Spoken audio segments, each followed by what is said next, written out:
And welcome to the OnlyBets Sports Podcast. Just me, SternBets, for today. Hopefully, we get some people coming in as the show progresses. But we had a pretty good day yesterday. PrinceOfPicks hit the under in the Clippers Pelicans game, under 234. That came in by just a point and a half. Really made up for the day before where we missed it by a point and a half. Also, Nuggets Grizzlies coming in and under. Lehigh, unfortunately, couldn't get the job done. I went 1 for 2. The 3-leg parlay, Celtics covered, absolutely no problem. OKC demolished. The Nuggets, however, didn't just not cover, they didn't even win the game at all. And then Guadalajara, Leon, both teams to score didn't come through. Should have just gone with the over. Guadalajara the Chivas just completely demolished Leon last night. So we had 5 goals, which was expected, but I expected one of those to at least be from Leon. So gonna take a step back from there, try to recoup and find another bet to jump in on. But big news for me, Dallas Stars money line last night against Colorado at plus 138 on a new model that have been working on and tracking and finally felt comfortable enough to play. And a really big game that this has a lot of playoff implications for both teams going forward. I think this is some warning signs for Colorado. I think they're going to have to figure some stuff out. I think that they will, but it just shows how dominant and good Dallas deserves to be in the conversation going forward. So yeah, good day. Looking forward to today. We got March Madness. A lot of new plays for you guys. Why don't we just jump in there? I added a lot of picks to my already pretty solid pick board here.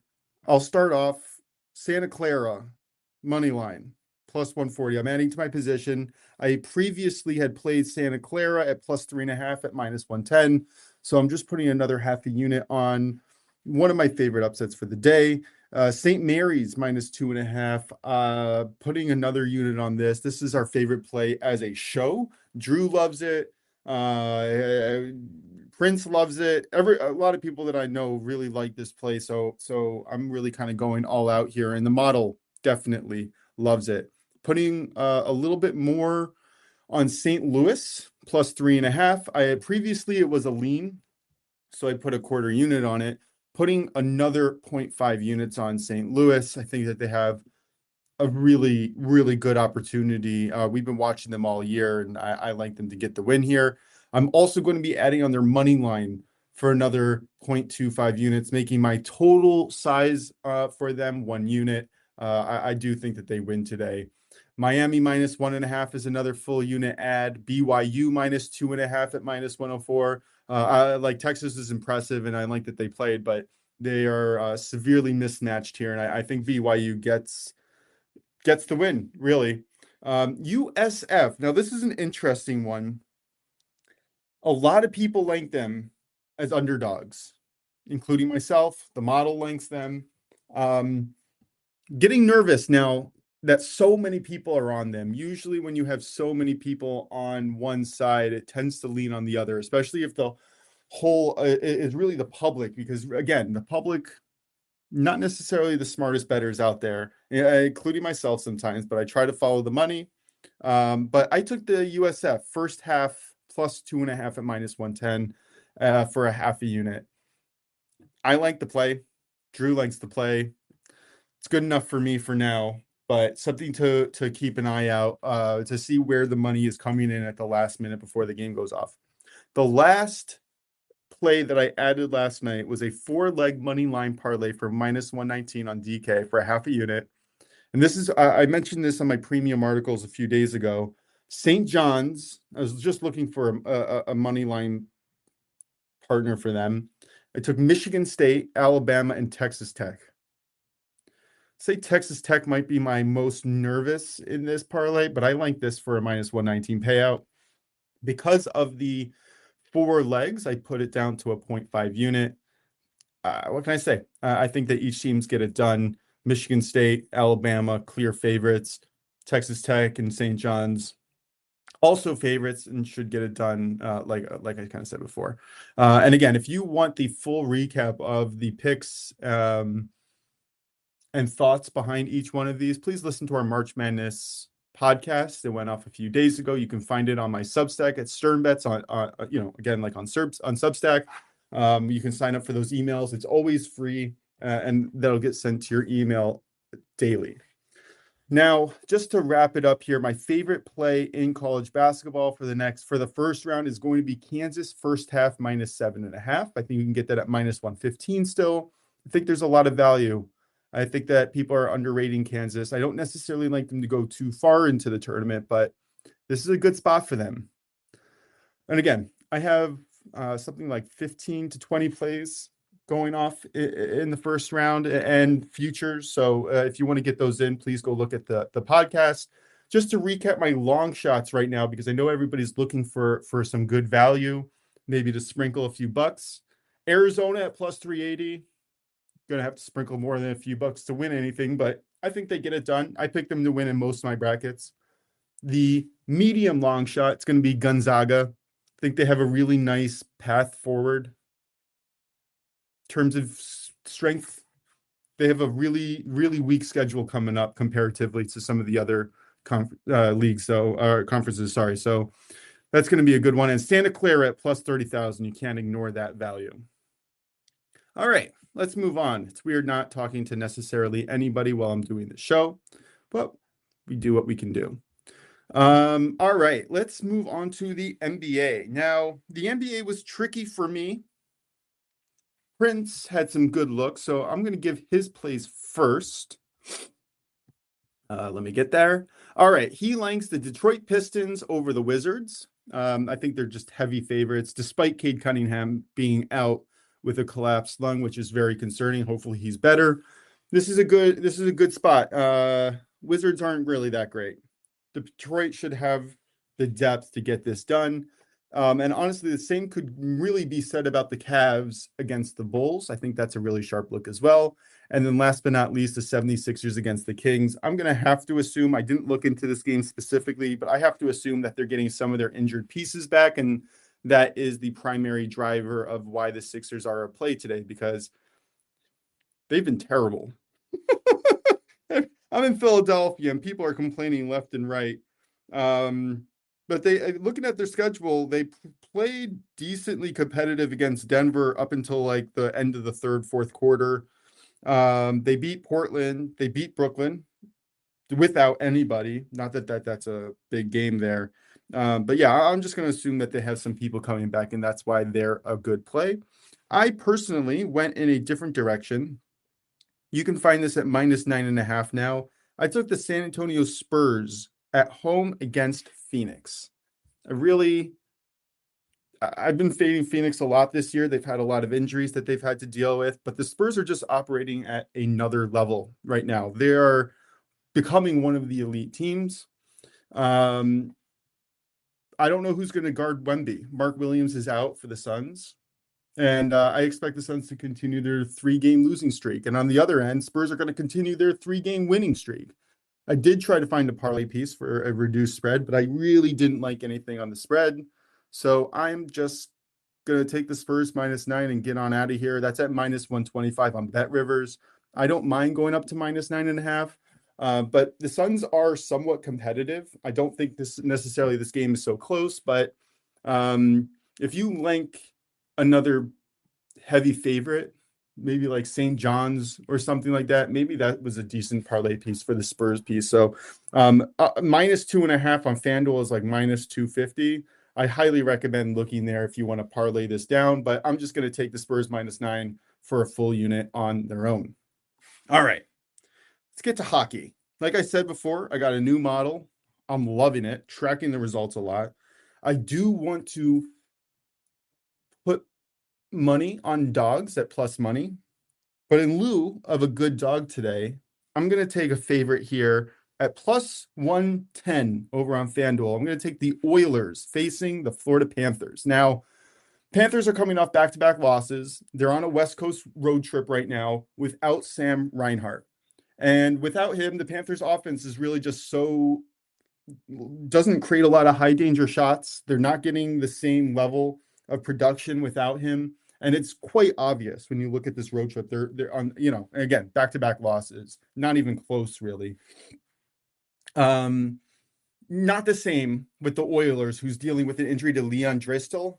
The Oilers defense does always make me nervous. They let up a lot of shots and they can lose seemingly obvious games that they should be winning.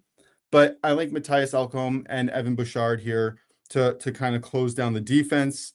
And like I said, the Panthers aren't creating a lot of shots. They've only scored 4 goals in the last 2 games.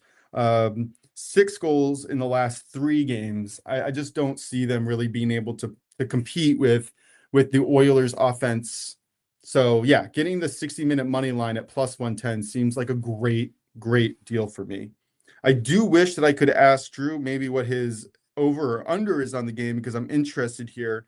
And by the way, if you were listening to my leans yesterday, I think all 3 of those picks went off. I know this Washington one, and that was a heavy lean of mine as well. I'm really going to be looking forward to tomorrow, the premier game, Carolina at Toronto. That's going to be a lot of fun. I'm potentially looking to fade Carolina now that they're maybe just a little bit shakier than we expected. I was watching the game last night against Pittsburgh, and I mean, my God, they could not play defense. They couldn't stop the puck at all. That third period had something like 6 goals in it. That was wild. That was an absolute wild game. We really had a really good set of games in the NHL. And as we get closer to the playoffs, it's just going to get better and better, more competitive. I'm very excited to watch this. I've never been more heavily invested in the NHL than I have been this year. I think it's an excellent time to get involved. All right, let's get into soccer here. We do have the Europa Conference League play today. Unfortunately, Prince and I couldn't get it together to put together a show for you guys, but of course, Prince has a few plays for you.